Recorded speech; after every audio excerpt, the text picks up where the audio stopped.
From UDO in partnership with TSN, welcome to episode 29 of the Ray and Dregs Hockey Podcast. Darren Greger and Ray Ferraro. And Ray, we've got Jarome Iginla coming up on the podcast just around the corner.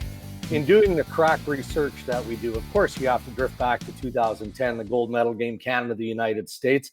I wasn't there. I was in Vancouver. I wasn't actually in the building, which in and of itself was a long story because I had to forfeit my ticket to the gold medal match, which I'm never going to forgive the individual who made me do that, corporately speaking. However, that's an aside. I'm watching earlier in doing the crack research and the call from CC, of course, the golden goal. But you can, on the replay, and we'll ask Iggy about this, you can literally hear Sidney Crosby screech, Iggy, looking for the puck. Right. And I mean, it brings chills. I get goosebumps and I'm waving the Canadian flag. I understand that. But, you know, it's such a big part of the fabric of Canadian hockey history, but also of the history of Jarome Iginla in association with that goal. I actually was able to be there. So I was inside the building. So that guy that you're angry at was okay for me to be there. Yeah. I was sitting right next to Chris Cuthbert. There was an empty seat in the broadcast location because they were doing one up and one down.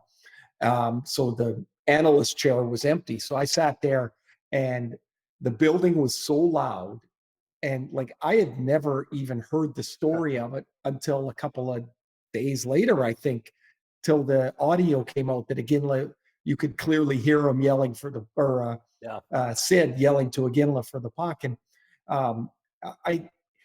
Iggy was such a special guy because, of course, he was a top-end scorer, right? And he was known for his scoring ability, but he was so tough.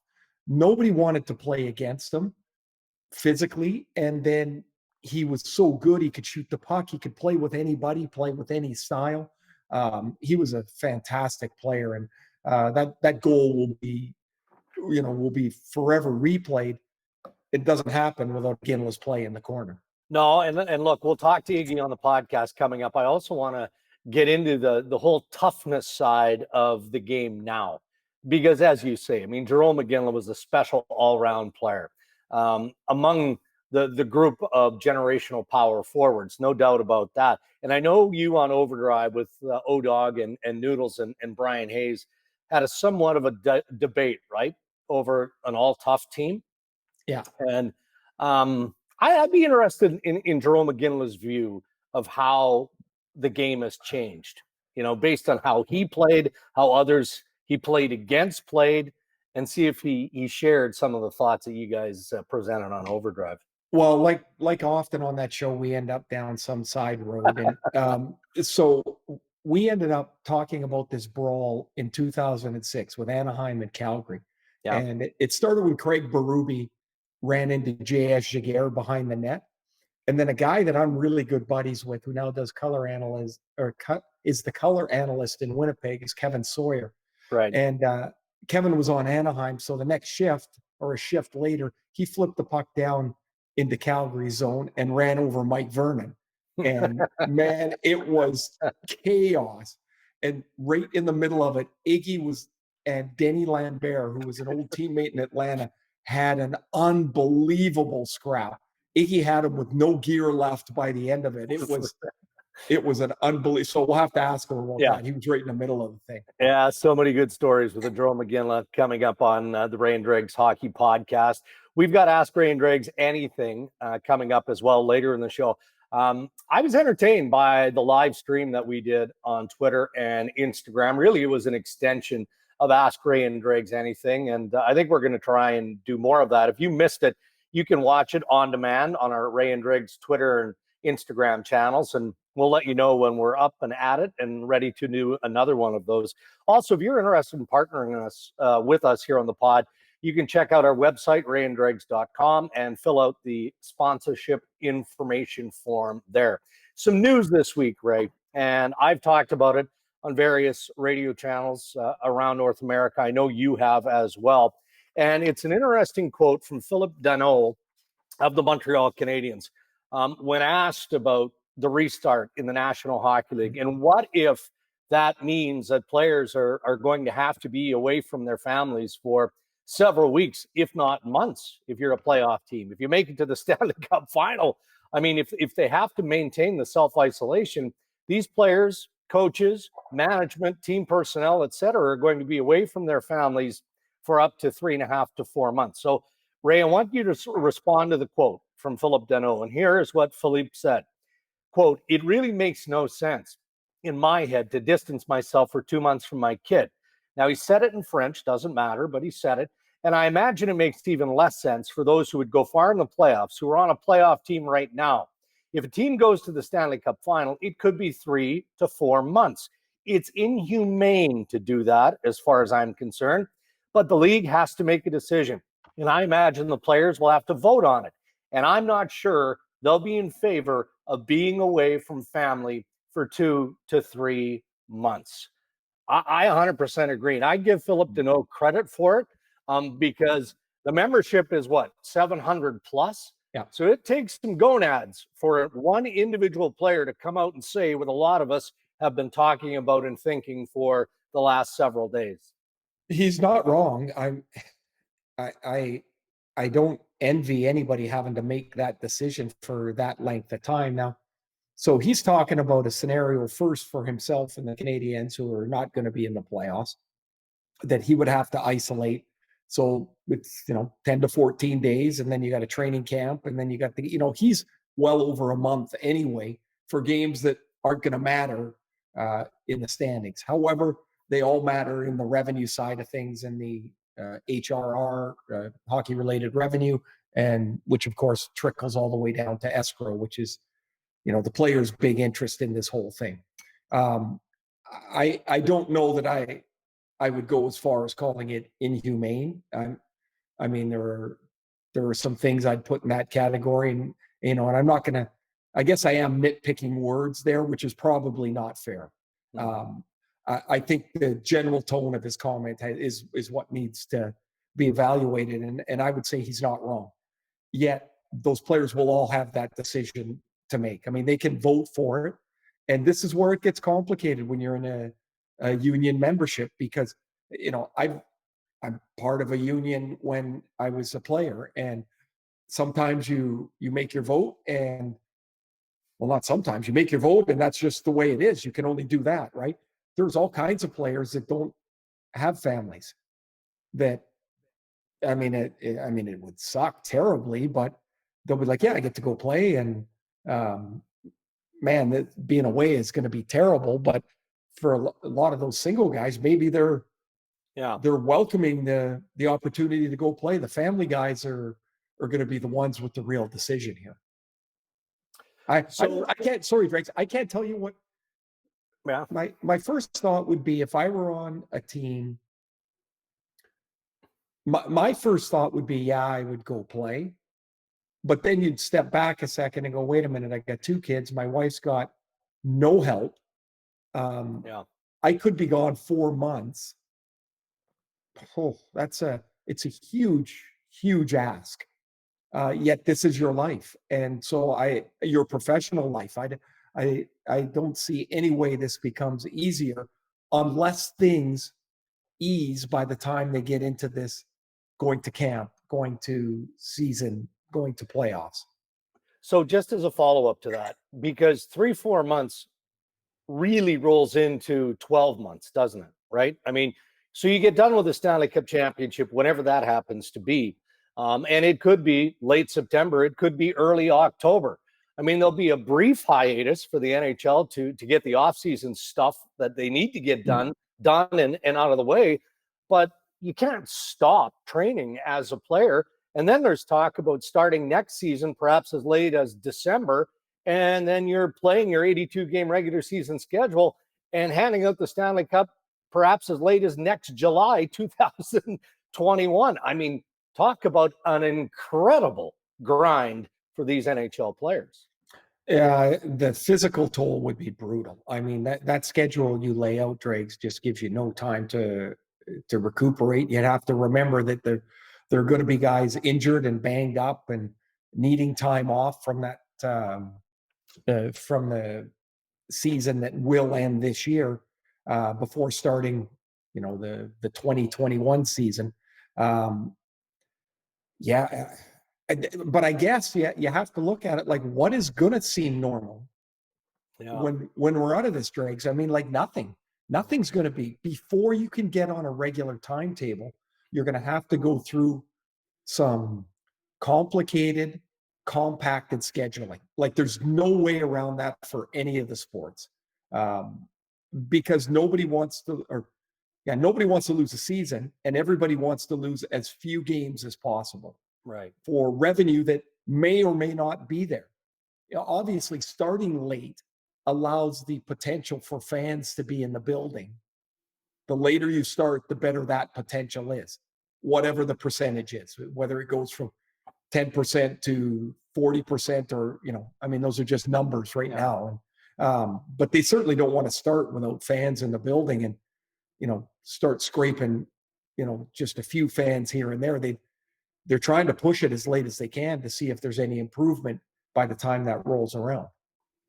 All right, our interview with Jarome Iginla is coming up next, and it is brought to you by our pals at coolbet.co, the free-to-play sports and casino games website. No sports, no problem. Enjoy trying out all of the biggest and the best casino games.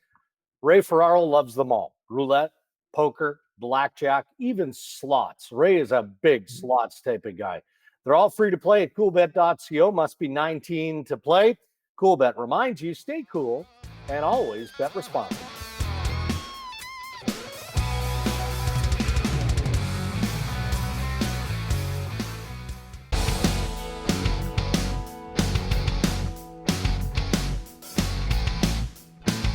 All right, we're pleased now to be joined on the Ray and Dregs Hockey Podcast by Jarome Iginla. Now, Jarome, like everybody else, man, you and your family are doing what you can do in self-isolation. So let's start there, as we do with every guest in this strange way of life that we're having to lead. How are you guys coping? I know you've got 3 kids. 2 of them are teenagers, so you've got to be pretty busy. Yeah, it's busy. It's definitely strange times, and scary too, and wish people well, and can't wait to get back and be about, get out and about and appreciate that stuff again. But it's been good. It's one of those things. I think we'll look back one day, people with families, and that you got to spend that time with them, and as parents, they're kind of stuck with you. You get up in the morning and the kids can't escape, so you get to spend a lot of time. You're around the dinner table a lot more with them, and so it's been good. It's been definitely get restless and a little bit stir crazy some days, but overall, it's we're very fortunate, and it's gone by fairly quick. But can't wait to get back out. Well, I'm told that your family is very much a routine family, and again, in this environment, you don't have much of a choice but to be that way, just to maintain sanity. But you've got 3 very athletic children, and our spies tell us that you might lead a morning ritual of a workout. Is that accurate? Not in the morning. No, they got it wrong. We don't do the morning workouts. We do them later in the day. But yeah, it's fun. It's our daughter's 15, and she's really into sports, and our 2 boys are 13 and 11, and they like their sports and everything too. So they do have a routine. They kind of make sure they get through their school, online school work with during the day, and mom kind of oversees it and makes sure they're doing their stuff, especially our 11-year-old. She has to watch them a little bit more. But otherwise, yeah, after that, the boys really like it. They think it's great. They go from, get their online schooling is done as quick as they can. Then they get a little break with Fortnite video games for a little bit. We screen time it. And then, then the days are whether we just try to get out and, shoot some pucks, or they did start working out. I've been reading, and they're young. And the 13-year-old, we started him working out, but the 11-year-old wanted to do it too. And he doesn't lift heavy weights or anything, but he's allowed to go through the motions and do it really light and stuff. So he likes it now. So it's we have a lot of time. We have fun with it. Last night out my kitchen window, Jarome, we have 13 and 10-year-old. The boys we've got this little area they can play hockey, so they're playing. And I look, and the sticks are on the ground, and they're fighting. And so too much together sometimes ends into a little bit of a tussle. You guys get a little bit of that? Oh yeah, absolutely. Yeah. So do you let them Oh, I do the was in the fighting? Like, do you kitchen. show them any moves? Oh, could you imagine me showing them a move? They'd end up on their backside in a hurry, man. It's different if you're showing them.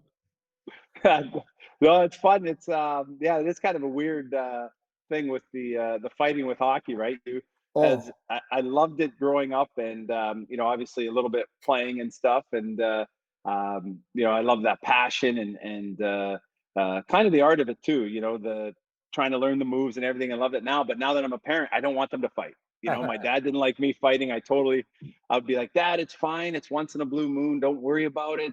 But now I understand, and I could see why. I'm happy that the fighting is kind of leaving the game more, because I love it as a fan, but not necessarily my own kids. You know what I mean?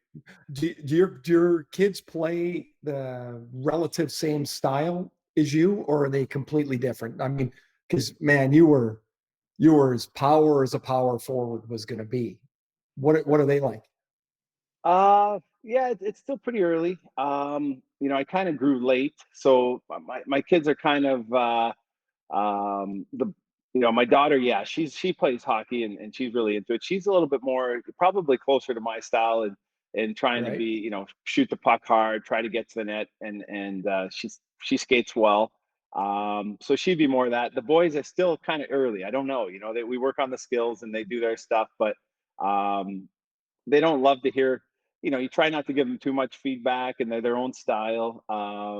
I think our youngest will be a little bit more into that, and then I'm still waiting to see Tej, our middle, what style he'll play. But I think at the end, I think they're going to like the physical side of it. Yeah, but I don't know. It's early, and but it's fun watching. It's fun seeing them develop their own style and just see them love the game. It's so much fun to coach them, and to, you know, also be just a parent and watching, and it goes by so fast, as you know. When you were growing up, your parents didn't know the game, right? Like, how did you get into it? How did you learn to love it? Because far different, of course, for the son of an NHL player to get involved in the game. Yeah, when I grew up, it was probably a plus. You know, my parents, I grew up with my mom. My dad, they divorced really early, before, you know, I was like one years old. So it was like all I ever knew. My dad, but my dad lived in Edmonton. I was close with him, and he was always there for me. You know, I felt like if I could call him, he'd always come, and you know, that was very special to me. And I did see him, but he was going to school, and he had started another young family, and my brothers and sisters and stuff. So we were all very close. But I grew up with my mom, and she knew nothing about hockey. She moved up from Oregon, uh, you know, when she was younger, to St. Albert there, and I spent a lot of time with my grandparents. They got me into, you know, activity sports. So it was nice. I'd leave a game. My grandpa put me into hockey schools. There was outdoor rink right next to his house within a block. So I was there daily, and got to, you know, just during the winter, literally go there twice a day and spend as much time as I could. I loved it. I started about age 7. He got me into hockey schools and things. But what I loved, and I try to remember it now as a parent and a coach, and it's not easy, but every time I left a game with them, you know, whether my grandparents or my mom, it was always like, "Oh, good game, good game. We could have lost. I could have been terrible." They'd always be like, "Oh, you played great. You played great." And you know, and it was one of those things. You try to remember that with my own kids, because I really appreciate it. But sometimes I have a hard time saying "good game," you know. Now, okay, so when you're coaching and they're your kids, that's a double complication, because there's nothing more emotional than watching your son or daughter play sports. So how do you, even though you know it wasn't a great day and you want to teach them right away, how do you not teach them right away? Yeah, well, we try to separate it, and definitely still learning.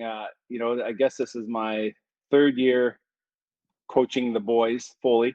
Actually, my daughter didn't want me to coach her. I tried to be involved there in Colorado and go out, and I kind of embarrassed her. You know, I'd be on the ice, and she was a little bit shy, I guess. And she's like, "Dad, please, you know, you don't need to come. Just watch them." Like, so I was like, I was kind of like taken back. I wanted to be out there, but so I'd watch her, and had a lot of fun watching her from the stands. But the boys, uh, they want me to coach them, and or they tell me that anyway. Maybe they're being polite. But so I have coached them the last few years, and yeah, it's like it's definitely been a learning process. At the start of it, I'd be like, okay, Joe, he's our youngest, and I'd be like, okay, you got to go do this. He'd be like, Dad, you're mad, aren't you? And I'm like, no, Right. no, Joe, this is like during on the bench, and I'd be like, no, Joe, just go. You got to go chase the puck here. You got to work, get up back or whatever. He'd be like, Dad, you're mad and you're trying to disguise it by telling me that. And I'd be like, no, They're Joe, smart, eh? Wow. I'm like, come on. Like, so then my Tej, our 13-year-old, he doesn't want, I realize it's like less is more, it's just tell him what he needs to do. Don't get into necessarily the emotional part of it or anything. Just tell him on the bench, and then because he would come off the ice and I could see he'd always avoid me. He'd go on the farthest part from the bench. Yeah, But yeah. at first I'd take it like, okay, what's going on? But then he just does better than that. He says he's happy, he likes it, and he just likes to hear the minimal amount that he can, and then goes out there. So I'm still working. I'm still learning. I definitely have the tough days and stuff, but we're having a ton of fun as far as I know, and they seem to really love it, and it's been a blast. Well, you're obviously living the time of your life, and that's important for your family, clearly, because for a portion of that later in your career, your wife, your kids had to follow you, right? I mean, they chased you around, and that's part of a 20-year NHL career. So what I'm getting at here is, after all that time invested, I mean, I'm sure Ray and I, and most who are watching this or listening to the podcast, could see Jarome Iginla involved professionally as a coach in management, whatever, somewhere down the road. Do you look into the crystal ball and see that in any way down the road? Yeah, I'm not sure. I definitely love hockey. I've really enjoyed coaching, like I say, the kids. But like you say, yeah, um, it's just such a small amount of time and with them that to have them at home. So I've really enjoyed it. I've enjoyed being with my wife and us parenting and spending time together and with the kids and stuff. So I know it's going to go by quick, and before I know it, they're going to be out of the house, and there's going to be other things to do. And so I want to enjoy it as much as I can and be here and not be busy at this point in my life. But I definitely like hockey. I love being around the rink, and I could see trying to get back into it at some capacity. I'm not sure what it would be, but I've really enjoyed the coaching so far. I love being around the rink, trying to pass stuff on to kids, and seeing them work hard and getting better. And so yeah, I don't know what opportunities will be there, but I can see myself wanting to be around the rink and part of the game for sure. So you play for 20 years, but you start as a first round draft choice by Dallas and are traded to Calgary. Like soon after. Like almost immediately, right? Like, was that within a year?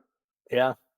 Yeah, I got drafted in July, I guess it was, the beginning of July. And that Christmas, I got traded from tough start from Dallas. Yeah, it was different. It was definitely a different experience. And when I got traded, I was actually I didn't expect it at all. It was, I just got drafted and I went down to one camp, but I did go down to camp. You know how now Dallas Stars, they're a very good team at that time. They were one of the top teams and close to winning the Stanley Cup. And I was excited. Awesome place. Went down to camp, but when I got there, you know how you go to camp and how long you're going to be there. I got my hotel key. I got my ticket, but I also had my return ticket a week later. Oh, I already there was only a few juniors, so they had a pretty small camp, to be fair. But like I wasn't ready by any means, but there was no chance to make it either. So I had a 1 week stint there, and then got traded there in Calgary or to Calgary around Christmas. So yeah, it is hard. It's kind of exciting, but also hard as a young guy. You wonder, is there something they didn't see or like, or so it was different. Well, it's pressure going the other way, right? Because Nieuwendyk was part of that deal. Joe Nieuwendyk, who had won the Stanley Cup, was how many team All-Star? I mean, there's a pretty big piece going back the other way to Dallas for an Alberta teenager coming into Calgary. Yeah, it was definitely different. There was some pressure for sure, and like I say, part of me is like, oh man, am I not living, fulfilling the up up to the expectations that Dallas wants to see. I'm being traded. I didn't expect it. But at the same time, after talking to Al Coates and I did talk to Bob Gainey, and being a part of, it was a huge honor to be a part of a trade, myself and Corey Millen for Joe Nieuwendyk. So that was pretty cool. And after talking to Al Coates, and they were excited, and they were going to be a younger team and kind of rebuilding, and get a chance to come in there. Plus, growing up, I watched a lot of hockey with my grandpa, and we'd always watch the Battle of Albertas and whoever the Oilers played, and obviously Calgary was always in there in that rivalry. So it was very exciting, but a little nerve-wracking too, for sure. Your debut came out of nowhere, didn't it? The end of. Oh yeah. So there's Ryan Rashog, of course, who works with us, and said one moment you guys were at the year-end party in Calgary or in Kamloops, and then in the morning you woke up and you were skating around in warm-up. How did that? Was it kind of that quick?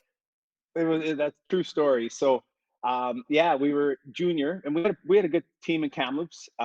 We were in the semifinals of the WHL conference final, and we lost in Game 6 to Spokane. We were at home in Kamloops, and I had agreed to a contract with the Flames before. Donnie Meehan had got the deal done and everything there with Al Coates and everything, but we hadn't signed it. And they said, okay, after the playoffs, you'll sign the deal, but not before your WHL playoffs. Just play, enjoy it and stuff. And so when it was done, we lost out. I talked to Donnie Meehan after the game against Spokane when we lost out, and he called and he said, okay, you're going to go up and you're going to sign your contract in Calgary, and they'd like you to come and just watch the playoffs and just follow the team and be there.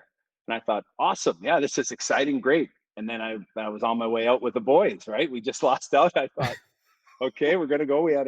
They had a bush party. I remember exactly where it was there up in Kamloops. And, you relive the stories. We're disappointed. It was, we were so close, playoffs end. It was a great group of guys we had in the Blazers. And it was like a 1 or 3 o'clock game the next day in Kamloops. So the sun started coming up. The guys are kind of like, well, you should get going. I was like, yeah, I'm going to get going. I'm not playing anyway. So, but I should be in respectable shape, right? So I get on the plane early in the morning. I go there. I remember being on the plane going, oh man, I'm so lucky I'm not playing.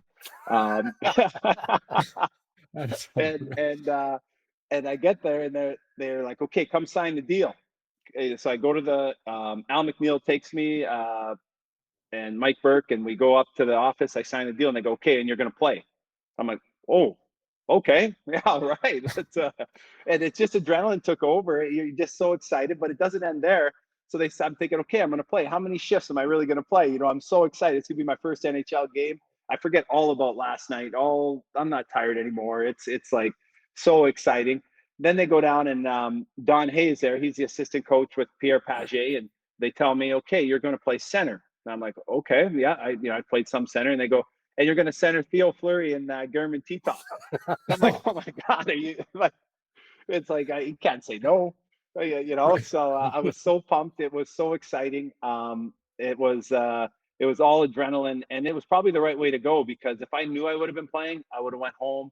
I wouldn't have went out that night with the guys and hung out. I would have been stressed out. I wouldn't have been able to sleep.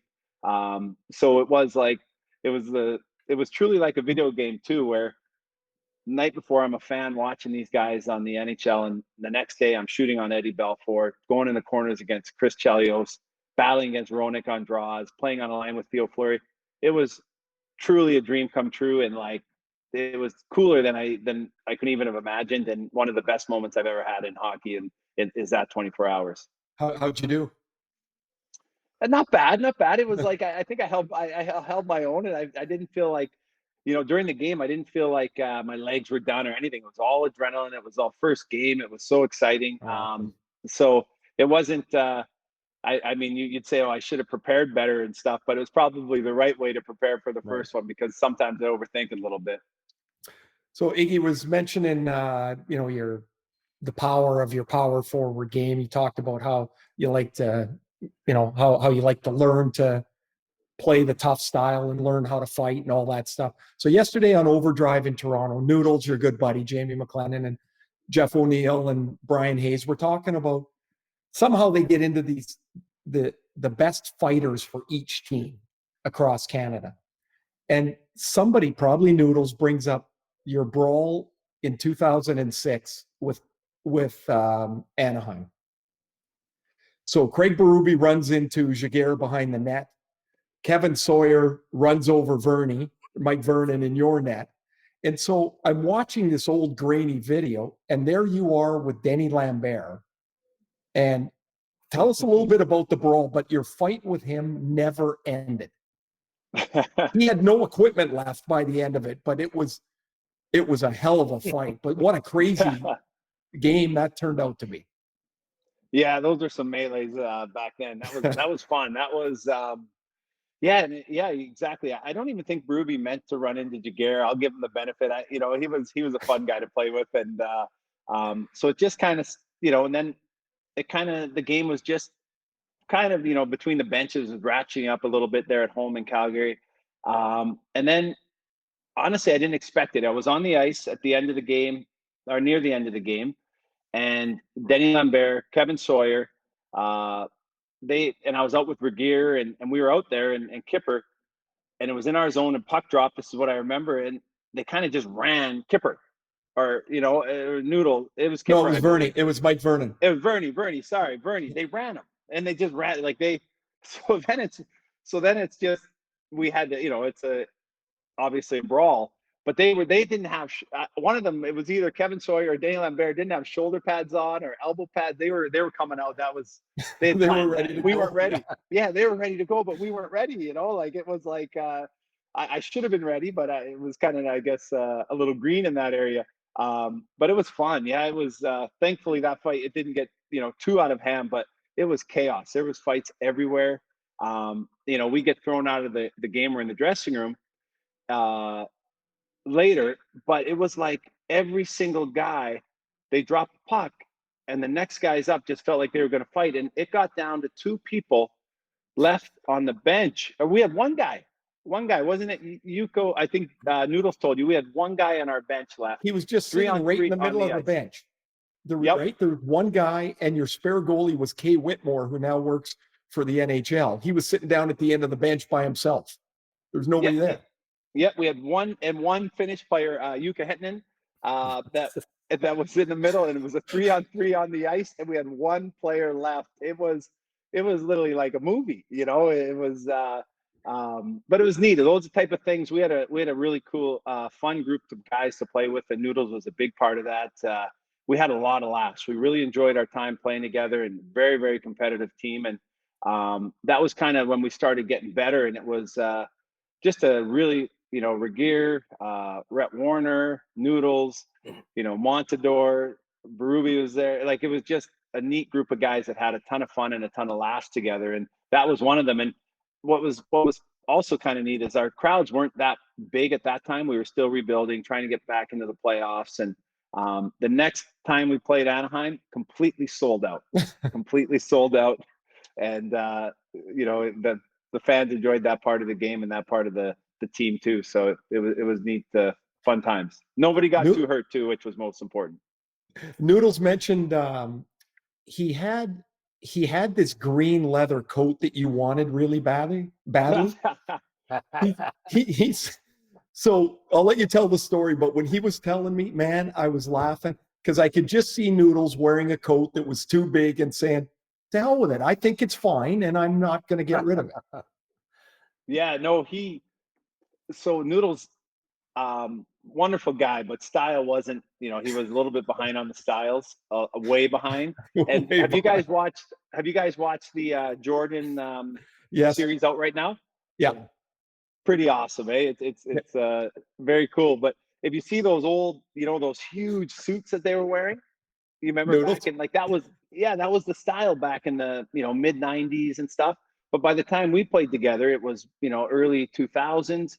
He was still stuck in that old, like, he had two suits on for one. And we'd say to him, and he had that leather jacket. I'd be like, Noodles, come on, man, you can't be wearing that. He'd be like, no, it's fine. And he wasn't that cheap. So it wasn't because he was cheap.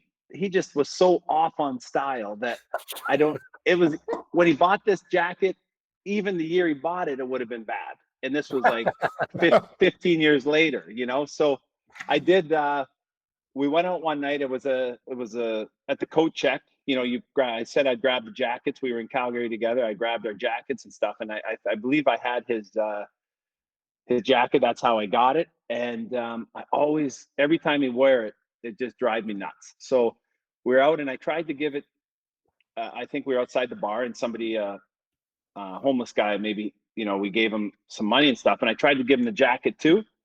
And he took the money and he wouldn't take the jacket. He wouldn't take it. You know, he said, "No, thank you, sir. I don't need that. No, that is not." And Noodles would still wear it after. He still wore it. It was so bad. But he's very lucky. He picked the perfect profession because I'm telling you, you guys now with your stylist, you guys look good all the time. He's gotten sucked into that because you should, if it should have been allowed to wear your own stuff, you know, like you should have one day where you say, dress yourself, pull something out of your closet, something that wasn't bought by TSN, and you'll, you know, that stylist group or whatever, and you'll see his styles because he's come a long way. It was so bad. Jarome, we need you to help us relive a little bit of Canadian history. Obviously, we got to go down this path with Jarome Iginla joining us on the Ray and Dregs podcast. Take us back to the gold medal goal, right? The golden goal is called by TSN's Chris Cuthbert. And the follow-up to me, and Ray and I talked about this before you came on the podcast. I mean, it still gives us goosebumps when, you know, on replay, we can hear Crosby screaming Iggy. And then you, after the fact, said it wasn't just that you heard him call your name, but specifically how he called your name. You knew that you had to get him the puck in a hurry.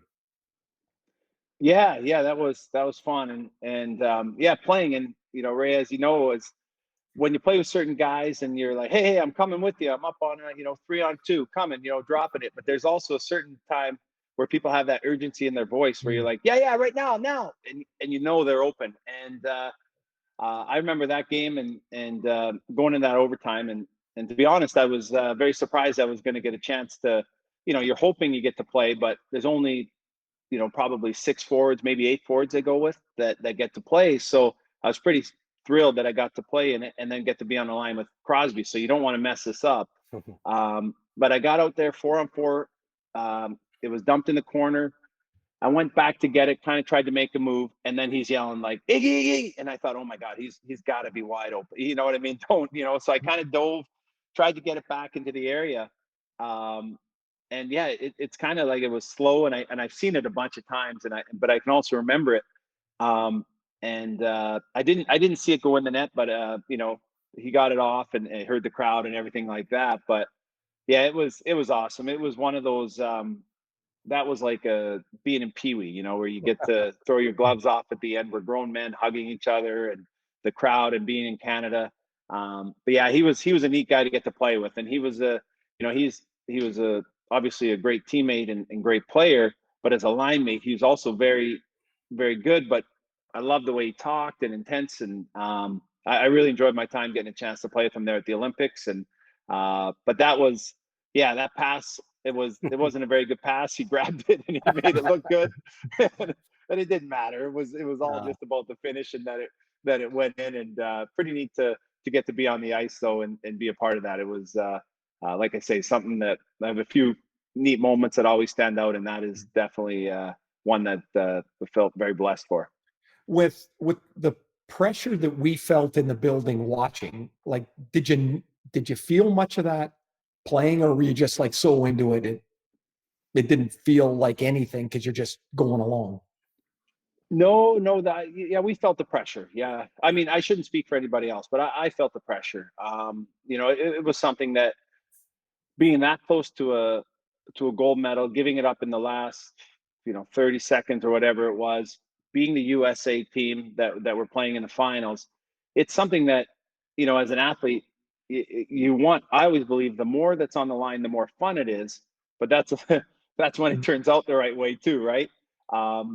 But going into that locker room when we gave that goal up, there, you know, guys were, for that first 5 or 10 minutes, it was pretty, you know, probably 5 minutes. I mean, we were down. It was like, it was disappointing. We should have been celebrating in our minds. We were like 30 seconds away from being celebrating at that moment. We'd be out there and hugging and doing all that. And now who knows what was going to happen. And if you lose to the US at that point, we might never hear the end of it. Right. So, yeah, you feel the pressure, but that, like, you go out there, once you're on the ice, you play as hard as you can, you move your feet, you go, it's like, the playoffs and everything. But when you're on the bench is when you really feel it. That's when you're nervous watching, because you're a fan. So you're watching your teammates, you're going. And that's why you're also, you feel so fortunate to get to be in the rotation, to get to be out there, because that helps relieve the pressure, as opposed to just being on the bench watching and not really having any say in the outcome. So, yeah, to answer your question, yeah, you feel it. But once you're on the ice, yeah, you're right. You just go and you play and you just get in the moment, and that's the fun of it. And then you get off, and then you get nervous again, and then you get back out there. So it's awesome. I love those nerves, and I miss that in that part of the competition. And but yeah, when it ends the right way, it's definitely a lot more special, for sure. Well, 2004 doesn't end the right way for you guys. So what's the difference between that crazy intense 2 weeks in Vancouver in 2010 to 6 years before you guys go on that 2-month slug it out run all the way to game 7 of the finals, and you lose game 7 2-1? Like, what's the difference? Physically, I assume you're just worn out, but mentally, does the pressure ever leave for 2 months? And is it anywhere near what it was in Vancouver? I think they are different. So the Olympics, which are really, really cool, it's people are fresh. It's such a short term. It's a sprint. It's almost like each game is like, especially when you get to the medal rounds, those are all game 7s. So it's a little bit different. And you're playing for your country, and those emotions, those are really cool. And but they're just different when you're with the team that goes. I only was fortunate to get to one Stanley Cup final, but that run was so much fun, and it's, you spend so much time together, you know each other well. And we had a group there that year in the 04 run that, like I said earlier, we had a lot of laughs together. We worked hard together. They were very, very competitive. Wasn't the most talented group, but it was a nice mix between the younger and the older, and the guys really appreciated each other and what we did and each role. And it was, there wasn't really a lot of pressure. So when we played Vancouver, our dog is going crazy. Sorry. I don't know if you can hear that. Oh, but, we usually hear Dregs' dog, his big Great Dane, just barks its way into the show all the time. So your dog's more than welcome. Yeah, I imagine you get some different things over all some guys come on with no shirts or pants or whatever it is. That's only Jeff O'Neill, and we do not want that. But yeah, I was saying, is the Vancouver series, we did feel a little, like we'd made the playoffs. It was the first time in 7 years. We played Vancouver. They were a big rival, but they were the top place team. We were just, the underdog. So we got to play the underdog that whole playoffs, and it was fun. It was all gravy. We got to game 7. Yeah, you feel pressure against Vancouver, but it's, we felt like, okay, we're going to have another year. And that team, for that year, we, and Daryl Sutter, I think, did a really good job. He just prepared us to be like, go out there and play as hard as you can, whatever happens, you give it your best. But he also made us believe in it. And we had such great goaltending that, we won game 7 against Vancouver. We played Detroit the next series. And I remember the first game against Detroit, they trounced us. It was 5-1 at the end of the game. And I was sitting on the bench. And I honestly remember thinking to myself, oh, this is going to be tough. Well, at least we beat Vancouver. It was like, what are our chances? It honestly felt like we were a boys amongst men. And, they had Hall, and they had Yzerman, Shanahan, Robitaille, Cujo and Ned. It was endless. Their team was unbelievable. Chelios. But, next game, Kipper stood on his head. I believe we won 1-0. He played an unbelievable series. We probably didn't deserve to win it in that sense, in chances for and against, but we found a way. We were scrappy. The next series was San Jose. That one, we started to get confidence, because once we could knock Detroit off, they were the best team around in our minds, and we just beat them in 6. So once we did that, it was like, hey, we might be able to do this. And then we took care of them. And San Jose was a good series. We won the first 2 at home, lost the next 2 on the road. Won the first 2 on the road, lost the next 2 at home.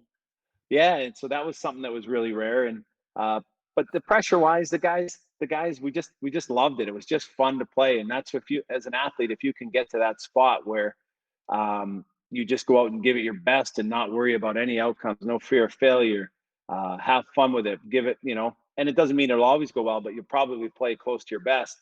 But that's not an easy place to get to because you're out, your mind's thinking of so many different things a lot of times. But I think for that whole stretch and that whole run, it was like we just had a ton of fun, and we were in that zone as a team. And that's where you hear about athletes as a player individually, but I think as a team we were in there where we just loved playing, and we had some good bounces, and we played hard, and so close, good bounces right till up until the end.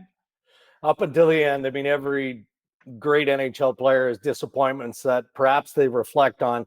You didn't win a cup, but you've had such a wonderful, decorated NHL career. Jarome, I'm going to say this. It's widely believed you're a first ballot Hall of Famer. And let's hope that the world is right and we can celebrate your Hall of Fame induction. Would that be the cherry on top of the Sunday for you in terms of NHL achievement? Yeah, thank you. Thanks. Yeah, that'd be pretty it'd be pretty amazing for sure. It's something that I think back when I started in the NHL, and just to get to the NHL, like I say, that first game of mine when I got to play in the playoffs there with Calgary, I was thrilled just to play the first game, just to make the NHL. You imagine as a kid, and people tell you how hard it is, and what are the chances and all those things, and you just keep playing, and I look back and there were so many neat memories. Yeah, I never got to win the Stanley Cup, and I sure wish I did for sure. And I wish that it went, that '04, I wish we won game 7 and all that. But I feel so blessed to have gotten to, I got to, like you said, be a first rounder in the NHL. That was a dream. It was in Edmonton, the draft. That I grew up in St. Albert, just outside Edmonton. Got to be at the draft, have family and friends there, and go in the first round. What a thrill! Then I get to go to Kamloops, and play with Shane Doan and Darcy Tucker and a group of friends that we won a couple Memorial Cups. They had won 3 and 4. Tyson Nash, just a really neat group of players that helped us grow as in the organization, grow as people, and help us get to our dreams of making the NHL, but make some amazing memories along the way. So then you get to the NHL and get to play my first game in the playoffs and get to play in the World Junior team. It's like so many neat things that I got to be a part of the Olympics, and it's truly beyond blessed. And hockey's more than just the games and the ice. Fans see us, as our wins and our losses and our goals and our points and stuff.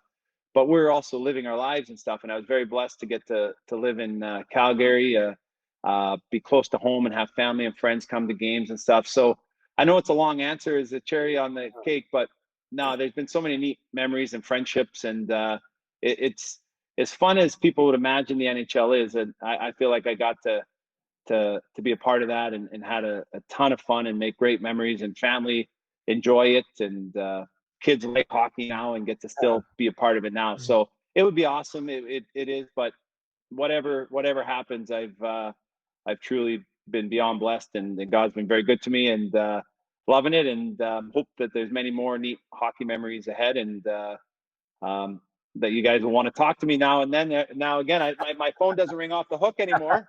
Hey, Darren and Ray, you guys used to call a little bit more. Now Dregs all the time. Dregs wanted to know what your shoe size was and all that stuff he's digging on, man. Well, here's one for you, and we'll let you go with this. Clearly one of the all-time greats, and you're right. We don't call as often. You don't do a whole lot of media, so we appreciate you taking the time. But if you have a bit more time, log on to tsn.ca, because as Ray and I were prepping here just before you came on, they launched the All-Time 7 project. And what that is compiling for each of the 7 Canadian teams an all-time roster. And obviously, you're on the Calgary Flames all-time roster. So they just announced that. They just released that as we're having this conversation. So you'll have to check on who your teammates are on the all-time Calgary Flames list on tsn.ca. Okay, I'll check that out. Well, thanks. Well, your centerman is Joe Nieuwendyk, so there's the first time you guys can on that line. So you, him, and Rob. So it's a pretty good first line. Well, that's cool. That's cool. Yeah, Yeah, he was a neat guy, Joe Nieuwendyk. I got to play with him there at the Olympics, and Yeah. I remember actually just reminded me the first time I ever played against him in Dallas. As a young kid, and it was rookie year, and he called me. One of the guys on our team, I think Ron Stern, said, "Hey, can you come out here?" And Joe Nieuwendyk in Dallas, there under the game before. I'm thinking, what is it? And Joe wanted a chance to introduce himself and meet me and stuff, and I thought that was really cool because he was, the superstar he was and stuff, and I was just a young guy, and I actually really wanted to meet him, but I didn't tell anybody, so it was cool. But yeah, he was a very nice guy. All right, Jarome, thanks for doing this, and to you and your family, be well. Hey, thanks, guys. Thanks for having me. You too. Thanks, Jarome. Be well. Look after everybody. Ray, as part of our Twitter and Instagram live feed on Tuesday, we were asked to present a threesome, our top 3 Ray and Dregs hockey podcast guests. Gretzky was among mine. I had Dean Everson as part of that group as well. I'm trying to think who my third was. It doesn't matter. But I'm not going to say you're dropping them out. Yeah, I'm not going to say who gets bumped. It's not Wayne. So there's going to be a battle between Everson and the other guy. But man, was Iggy good. I mean, so free, so open, so happy with his world, and willing to look back at not only the successes of his great career, but embracing some of the disappointments and the failures along the way as well. What stood out for me, Dregs, is of the things that were or adjectives to describe Jarome Iginla through his career, one of them was always humble. And as you hear him speak, you can hear that in him, the way he talked about coaching his boys and his daughter, about how he's had to learn, how he's had to adjust the way that he wants to coach to the way that they want to learn. And I thought that was really, really cool. I love the story of his first NHL game, how he went from a bush party and Kamloops to warm up with the Calgary Flames the next day and in an afternoon game. So I love the story, and it was awesome to have him on. He was fantastic today. Yeah, I mean, he could have went on for an hour, and it felt like he probably would have if we had kept him on for that much longer. But there's such a fierce competitive side to him, which extends beyond the arena as well, obviously. He was noted as being a guy who liked to play cards on planes. If you wanted to bet with him, there's lots of stories about the bets that Iggy would like to make with either his buddies or his teammates in sort of any sort of setting or scenario as well. Yeah, he was. There's a couple of stories about about his competitiveness on the ice, which of course you didn't really need to look too hard to find that. There was one I had heard about in Vegas. They were out there at the end of a year, and he bet everybody he could swim a lap around the pool in his game jersey and nobody would know who he was. And so he made it all the way to the end, and one guy noticed him, knew who he was. He was in his game jersey, and so he lost the bet. But that would be one of those odd ones that guys you're having fun and you're like, yeah, I could do that, sure. So he didn't make it, though. Lost the bet. He didn't make it. Great to have Jarome Iginla joining us on the Ray and Dregs podcast this week. Every week on the podcast, we ask you to send your questions to Ask Ray and Dregs Anything. It's morphed into more of anything than hockey-specific questions, but that's fine as we all kind of make sense of self-isolation. So, Ray, I'm going to hit you with this one first, coming from Dave, and he's pointing it at both of us. Have you gained, lost, or maintained your weight during the isolation? And he said, other than walking his dog, he's almost had no exercise. He says he's eaten the worst food, an entire box of chocolate chip cookies, watching a Tiger King episode. He feels that he's gained at least 15 pounds, and he's watched way too much Netflix on the couch. Now, I've done a lot of those things. I think I've been okay with watching my diet. Not so great. I've actually exercised. You'd be proud of me. I've exercised more in the last several weeks than I have in the last handful of years. So I think that my weight is probably maybe down 5 pounds, and I really need it to go down another 10. So for a loss of 15, I'm going to take a wild guess and say that you're right at what you normally are, or maybe even a little less? Because I know how seriously you take your conditioning. Well, I'm down 4. One of the reasons is I don't eat. But there's a reason I don't eat. Two things. One is I'm not burning enough calories, so I don't feel hungry. Yeah. Well, there's 3 reasons. 2 is that Cammie, with 2 small kids, my wife does not buy a bunch of junk food, because if it's in the house, I'll eat it. If there are cookies and there are chocolate in the house, I will find it and I will eat it. And the third thing, and maybe this is most important, is we don't want to keep going back to the grocery store. So I'll look at things and go, man, if I eat all of that, then we've got to go get more of that. Yeah. And I'm like, so it's all of those things together, but I'm with the question. I've watched way too much TV, way too much Netflix. I find I'm lethargic. I'm like, I got to get going. But you're like, get going where? There's nowhere to go. You can only walk around the kitchen so many times. We do have the cleanest kitchen in the league, though, right now. There's nothing to do. I clean the kitchen 3 times a day. I'm the exact same way. And I get up just a little bit ahead of Holly every morning, normally every morning. So that's around 6:45 a.m. Eastern. And that's the first thing I do. And we've cleaned the kitchen the night before. Yeah, there's nothing in it, right? Maybe there's a cup from, some tea that you had, watching Netflix, but that's the extent of it. But I'm disinfecting everything and scrubbing everything down. So I guess it's just killing time. By the way, you talk about Netflix, and we'll get to a last dance question momentarily here. But I'm now kind of pushing. I haven't seen Last Dance yet. And I'm not apologizing for that. I know I'm going to watch it, but it's that I want to savor it a little bit.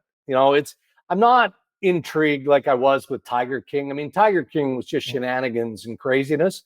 Last Dance is real, and I know I'm going to love every second of it, but I'm not ready for it yet. I'm not there yet. I want that to maybe be the last thing that I watch before or whenever we're out of self-isolation. But here's a hockey question, and this one is actually coming from multiple listeners. Assuming the playoffs happen, what format and number of teams participating are we in favor of? Lots of people saying that they'd like that NCAA tournament, March Madness type of format, a single elimination style in the first round with as many teams involved as possible. I'm intrigued by that, only because I'd like to see how interesting it might be, the attention that would be earned in doing it that way. But the traditionalist in me wants no part of that. And I want a 4-round Stanley Cup postseason. I don't really care if it's a best of 7 in the first 2 rounds. I feel it needs to be in the conference final and the Stanley Cup final. So I'm pushing back on the NCAA March Madness format. What about you? I don't want 24 teams in the playoffs, because let's not forget, although it's pretty easy to do, it's been 5 or 6 weeks. The teams have already played 70 games. You can't make those games irrelevant. They still have to be part of the equation. So if a team didn't make the playoffs, why do they get to be in? Just because it's different. Now, I'm okay with the teams, if they had 20 teams and the last 4 play their way in to play in, I'm okay with that, because there's only a couple of points in some cases between a team being in or a team being out. So if they had a couple of quick little 2 out of 3s, I'm fine with that. But I don't think you can turn the playoffs into a free-for-all. All right, final question, and I just teed it up a little bit. It's from Ryan, and Ryan says, look, watching Last Dance and wondering if there was one hockey player that impacted the NHL game the way that Michael Jordan did in the NBA. Now, MJ was a guard, but that wasn't necessarily how he played. We know that.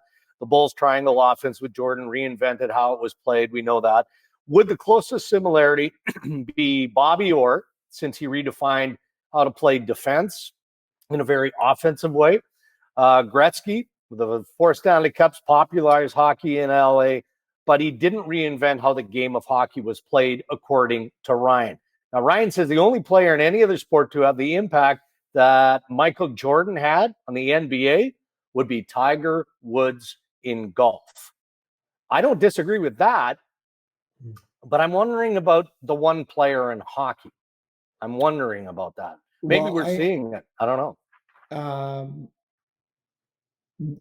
No, well, it's tough. It's tough because just because a guy is phenomenal doesn't mean he impacts the way the game is played. Because I would have liked to have played like Gretzky. I just couldn't. Yeah. I would love to play like Connor McDavid. Well, lots of guys would. Yeah. Can't skate like that.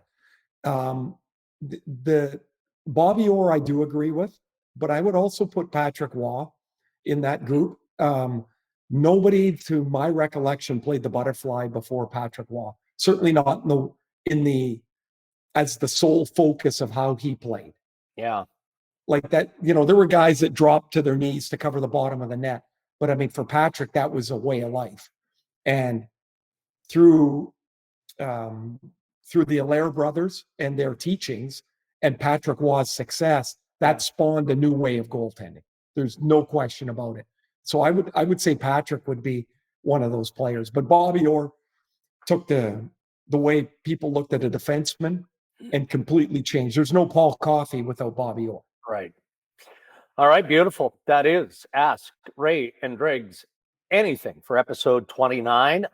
We're looking forward to episode 30. We want your feedback here on the podcast. As always, you can connect with us on our social media channels. You can send your questions for the next segment of Ask Ray and Dregs Anything to rayandregs.com or on Twitter or Instagram as well. Now, I was going to ask you what you've got planned in the days coming up here before episode 30. Don't. But I seem to recall you mentioned something about golf. Now, are you playing golf, or were you just acknowledging that the courses are open and you could play golf if you wanted to play golf with different restrictions? Our course opens up on Friday. Major restrictions to play. I am on the ballot because, of course, everybody wants to play. I'm on the ballot for Saturday. So I hope I'll go play 9 holes. Good for you. But that'll, I'm hoping to get into some kind of, hey, I could play a couple times a week if that's even, I don't even know if that's possible, Dregs. Yeah. But I'll be honest with you. I still feel a little bit edgy about getting out there, to be honest with you. I'm going to play with my son, and I'm not going to be within 6 feet of him. And, so that's what the rules are, but also my anxieties won't allow me to be anything different than that.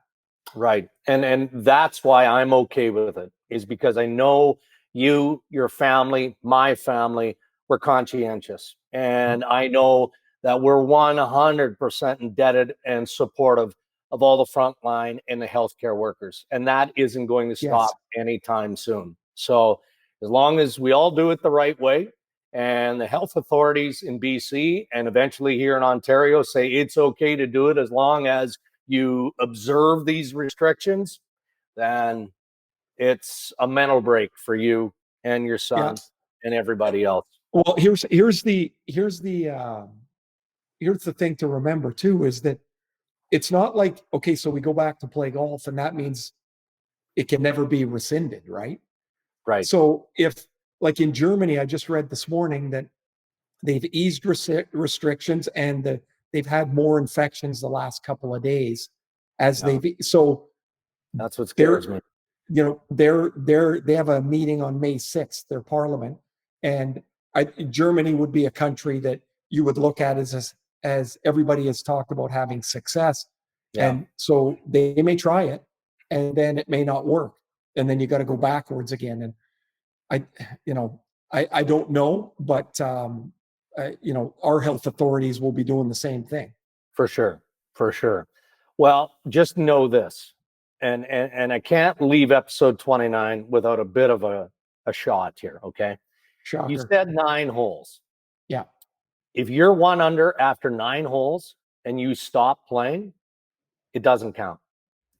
If I'm 1 under after 9 holes, I've cheated on 8 of the holes.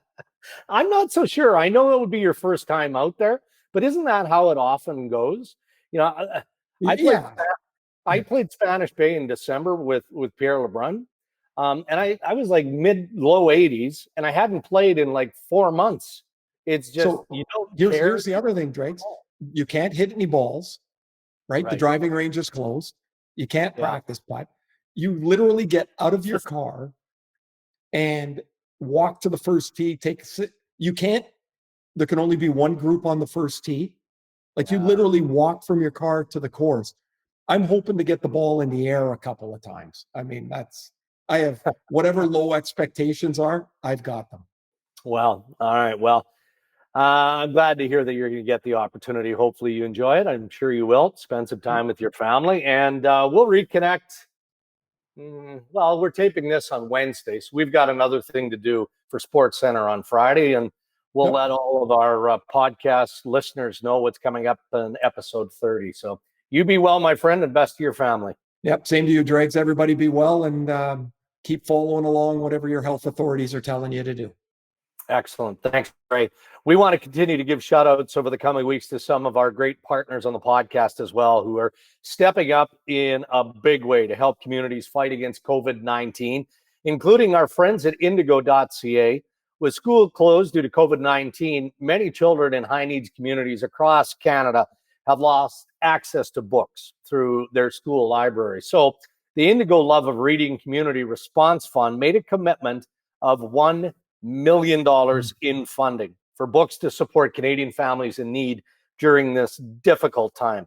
So you can learn more at loveofreading.org. Loveofreading.org. Thank you to indigo.ca. And our good friends at Sure Health and Green Shield have also committed over $500,000 to communities impacted by COVID-19 and sponsorship of Beacon Stronger Minds initiative, a free digital program that provides crucial mental health support for all Canadians. So important to have this during this crisis. Thank you, Sure Health and Green Shield, for being there.